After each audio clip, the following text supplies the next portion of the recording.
Grinders, you know who it is. Your boy Pokewinger back on the grind. Guys, today is episode 1 of our new challenge called The Race to 10K. If you didn't watch the other series, go back of the channel, look them up. Today we are starting episode 1 with $5,121, but I have 2 final tables waiting for you guys. Last challenge we went over the 5K, bankroll to 5,200, and now we're starting with this. I'm going to click start right away. Hope everyone is starting the new year strong. But we're going to stick to purple. We're going to mix it up. Hope everyone's starting the year strong. Today is still January the 1st, the end of the night here. Hope you guys set your whole bunch of new goals for the year. I talk stocks a lot to you guys. I figured I'd show you a little bit. This is totally up to you guys, but I invested in a company called Enbridge. You can pause and look at this. I really think it's a good buy, but you don't have to do it. Don't listen to me. But some of you guys probably do investments too. And I also bought Suncor right here. They're both on the TSX Toronto stock market. So I've purchased those who are interested. I kind of figured maybe once a month I'll start showing you guys kind of the stocks that I've been buying and ones that I like. Those are both very long-term investments. I don't consider to get rich overnight by those. Both of those. Enbridge, I'm going to be a lot longer, probably 10 years. Suncor, between 2 to 5 year window. I think once electric cars and all that, but I don't think that's going to be to about 2025 for that market. Anyways, you guys probably came here for poker, so let's concentrate. We're on a final table of the Grand Tour. Both of these were at the $25 limits. I've been mixing those up more and more, but I'm still playing a lot of the 12s, but I've been mixing it up. So let's see if we can start off day 1 with a bankroll peak right off the bat. Would be nice. If you guys didn't know the recap of last year, I'll just quickly sum it up.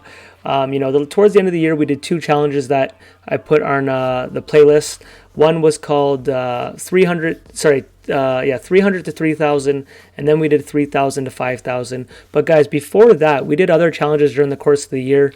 I also did some small little purchases. I told you guys I wanted to buy a barbecue for my wife, so I picked one out for the money, and then I played poker till I had the money for that, cashed that out, and then I had a house problem. I own a house, and then my roof was leaking, so we had to pay money to get my roof fixed. So then I set the amount up that we wanted to cash out for that. So we played poker, got that. So poker can do many different things for you, or whatever your side hustle is. This is kind of my fun money, but if you can use your real job to pay for your everyday expenses, and then poker can pay for the other things, it's a nice little bonus. Pocket Kings beats Ace Jack there. So that was kind of just the recap of the year. People towards the end just saw the last couple of challenges and thought that was kind of how my whole year went, but that was just towards the end of the year.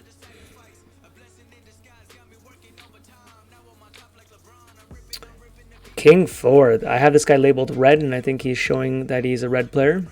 But he takes out Worm, our hardest guy to play against on this table here. Let's see if we can make a run at this guy here. So I'm going to make 2 notes that you guys see me do before here. But I'm going to put buys in at 60. He looks like he's ready to gamble right now. So I might limp a little, raise a little less into him. Buys in at 60, and I might mix up a couple more limps, knowing that he might just jam us.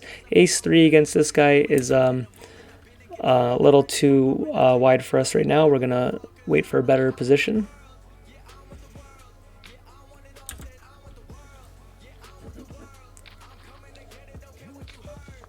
Yeah, so put down in the comments, man, if you guys are interested in the stock stuff at all, or just stick to poker. I figured some of you guys might be interested. It's also just because it's setting goals January 1st, right? It's on my mind, but I have no problem keeping it to myself, kind of thing. Pocket Queens, guys, we are going to raise this up here. I don't think this guy's ever folding, but we'll see. This is a very powerful sizing that I picked here, but I really didn't want to. I want them to see the flop here. See if we can double up. Here we go, guys. Can we double up here? Queens versus 9, 10. Let's get a hold. We do. We doubled up. So now we are almost chip leader there. I'm going to put this guy to aggressive.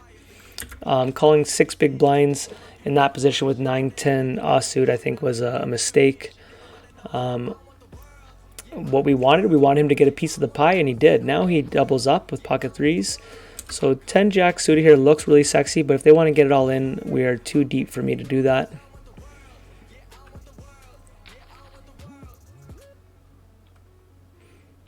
Guys, someone asked me today what my hourly rate is in the Grand Tour. You guys shouldn't look at poker like that, at least not Grand Tour or Spin and Goes. When you're playing jackpot formats, a big part of your winning percentage is going to be when you get these big knockouts. So I have this big win rate right now without having a big knockout. And that's going to change over the next few months. We're eventually going to hit a knockout, which would extremely change my hourly rate. You can't look at it as like a week to week, month to month. If you're playing Zoom poker, you can look at an hourly rate. But if you're playing tournament poker, and especially these jackpot pokers that there's a bonus for knockouts, you have to look at it more so your investment over a long period of time. So I don't look at this as an hourly rate. I just look at it. I put X amount in my account, and over a long period of time, can I let it grow by doing the right stuff. We're gonna call here the ace nine suited here versus king queen. We got the lead here. Can we hold? Can we hold? We do. We get a bounty. We get gray balls. Gray balls to start it off. Nice. $42, guys. We will accept that, and we have the chip lead here.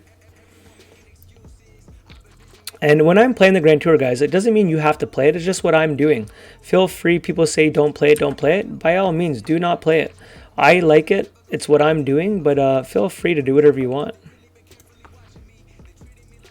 Let's drop an 8-ball. I think I have to. Well, 2 overcards here and inside.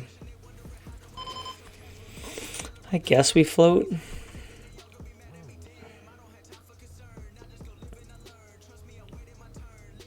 If he checks it, do I ever jam him? Does a straight ever check it? Well, we don't have to think about it. He might have got me to punt that there. I might have jammed it if he checked it. Okay, we're going to jam with king 6 here.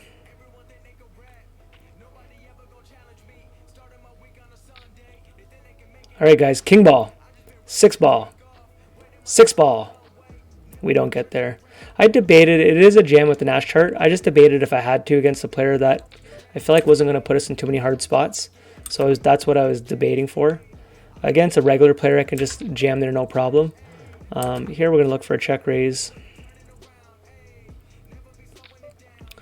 All right, sir, if you have us, you have us, but we're going to get it in here. All right, we are back to even.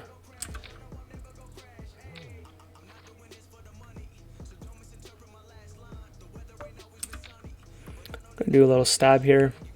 That's a great card. We're gonna check it back. He is gonna have some threes in his range, so that's very interesting. That is very interesting. Just don't know if my kicker is high enough. I don't think we could ever fold here though, but that's interesting. When I said he's not gonna put us in hard spots. Does a 3 ever do that? I don't think a 3 does that. Queen does that. I think we got a call here. Hold! We do hold. He did it with an open end flush draw. What a fucking spot he put us in. We were favored there, right? 66% favored. That was close to a coin flip there. Wow, and we got the river. What do we get here, guys? We get blue balls. What a fucking play that guy did. Good thing we called there, man. He put me in the tank. Put me in the tank. Guys, we are at a bankroll peak. Winner, winner, chicken dinner to start the new thing. Where's my trophy? We got to get the trophy back out. I don't know where my trophy is, guys. Small little win from the 25s, but it is a bankroll peak. We're at $5,300 with the new table going here, guys. That was a fun little hand to end that. What a boss play. I think you'd been better off doing a check raise, but I guess I was planning to check that back. I don't know. It was so polarizing that he can't have certain things. Not a bad play at all. Like, if I didn't hit that queen, I guess I got to fold, right? So, yeah, very, very interesting play. Okay, let's rate GTFT. Now, I'm not putting GTFT across the table. He's from the $25 limits that they bumped up to the end here. Was this the guy that just did that to us? I don't know who we just played. That's how bad my memory is. Buys in from the 60s. I feel like this was the guy. As if I don't know. Okay, we're going to tread lightly here. Him leading out into this board is a little scary, but a lot of flush draws will do that. Hard for him to have a king now. We're not going to raise him. We're just going to slow it down to see if his draws miss. They do all miss, so King Queen maybe leads out. Do we ever raise here? What could call us? We have a weak kicker. Queen could maybe call. Looks like he probably missed a draw that he can't call too much more, so we're just going to flat and play it safe. 4 or 5. So he is what we're going to call a donkey, but he couldn't have called me if I raised him. So that was my thought process, as you guys could tell. So this is very close here. Just because he did one bad play doesn't mean he's going to punt off his whole stack. He's still deep here. I don't need to stoop to his skill level. But I'm going to put, like, that was, now we'll see, but that was such a horrible play. Yeah, so he woke up with a hand. That's what I'm saying. Just because a guy does one play, donks out with nothing. He took a bad beat there, but that's what I mean. When you're 20 big blinds and you see someone do it, you don't have to just stoop to the other level, right? We would, I think we almost would have hit a straight flush. I don't know. I didn't look at the full hand there.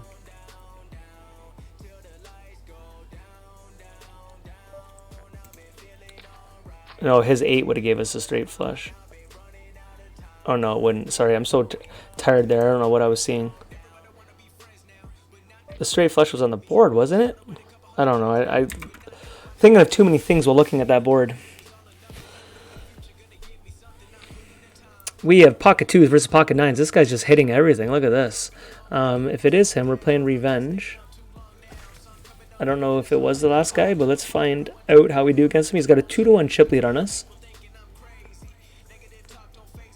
But he's had a lot of cards. Let's hopefully he slows down here. Let's limp in first with 3s here.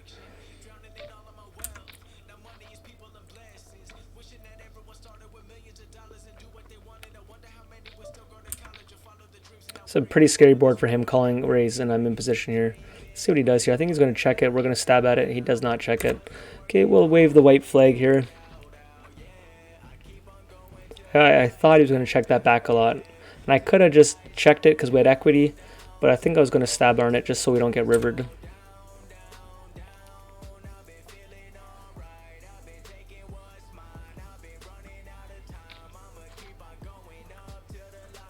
We're going to bet this. We have some equity, but we also can really improve our hand with the Queen of Diamonds here. We can hit a set, 2 pairs, but obviously a straight in that. Check raise here is interesting. I'm not going to give up yet. We're going to call 1. There's open end now. The problem is, but King 10 would have probably raised us pre-flop. I don't think we can fold to this turn. This is the guy that did us on the draw, I think. But with that turn, I just don't see us ever folding here.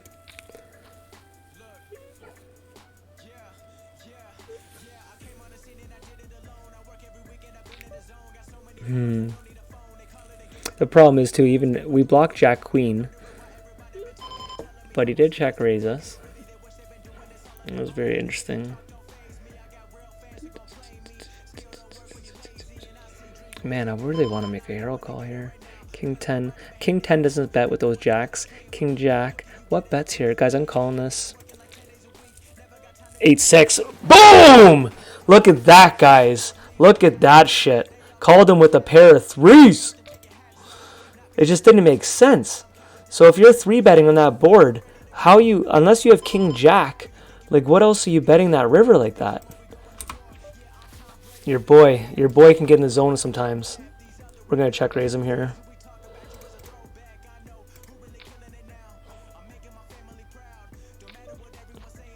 Fuck me. I don't like that turn, but we're going to bet it. He might get it all in here.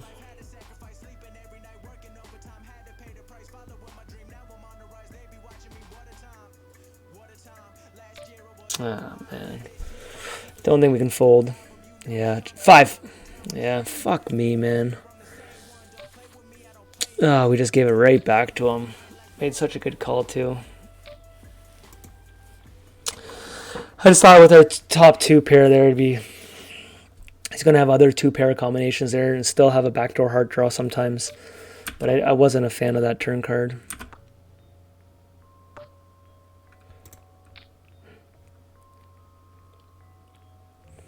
Okay, we steal that one. Let's raise it up with the 2-7 here.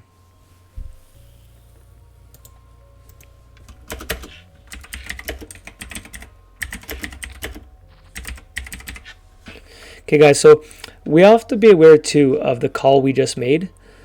He might be less likely to bluff us now, knowing that he thinks we're going to call everything. And he might ask also, when he has it, to start betting higher, seeing that he might think, like, what a fucking donkey, how did he make that call? So when people think that, they'll bluff a little less, and they might value higher than usual. We're going to size this up here. He's showing he check raises on all his draws. I think if he was strong, we would have felt it by now. So the 2-7 takes it down.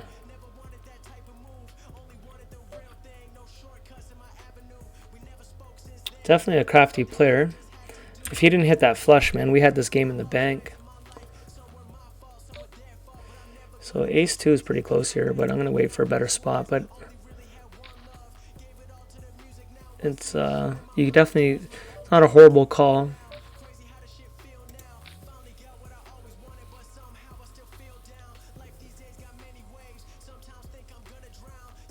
It's just I've been so aggressive in this game. I don't think he's ever going to think I'm limping with an ace. So that seeing my stats in this game makes me think I should have called with the ace-2. Yeah, get disconnected. We'll take a win like that. Donate to the channel, brother. Wakes up and jams it. I love it.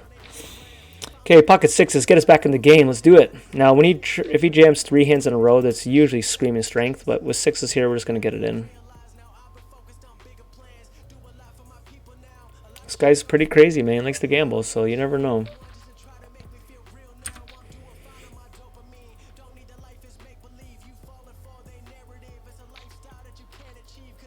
Okay, we're going to check it. We got a piece of the pie.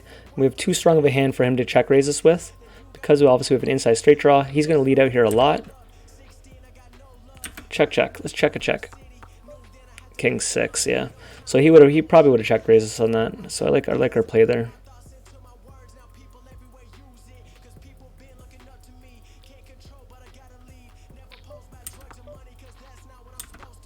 Piece of the pie. He might check this back now. Check it. All right, I think now we go all in like we bet like we missed our flush. I just didn't think he was that strong. I guess I sized him out. If I didn't think he was strong, I didn't need to bet that high.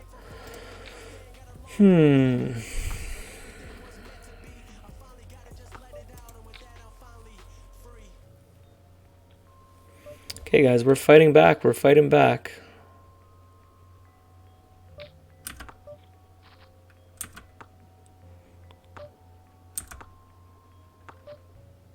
Okay, we got some equity. Check it. Yeah. 6-8. Guys, we're almost even here. -1 hand. We've dominated. I think we're going to have to bow here. Queen high is not horrible to float with here, but the fact that he didn't bet here is pretty scary, actually. See you later, sucker.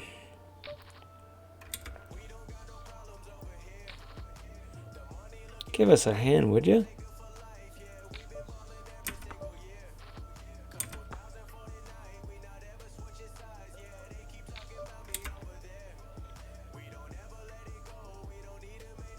Okay, it's all in time.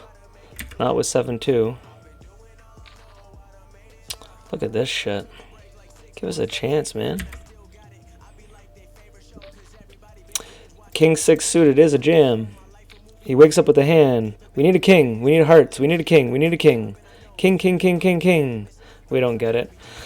Unfortunately, wakes up with a hand, guys. We are at a bankroll peak. I'm happy the way I played that. He just caught a flush on us. We are at $5,316. Smash the like button, guys, and I'll see you guys on episode 2 on the race to 10K. Peace.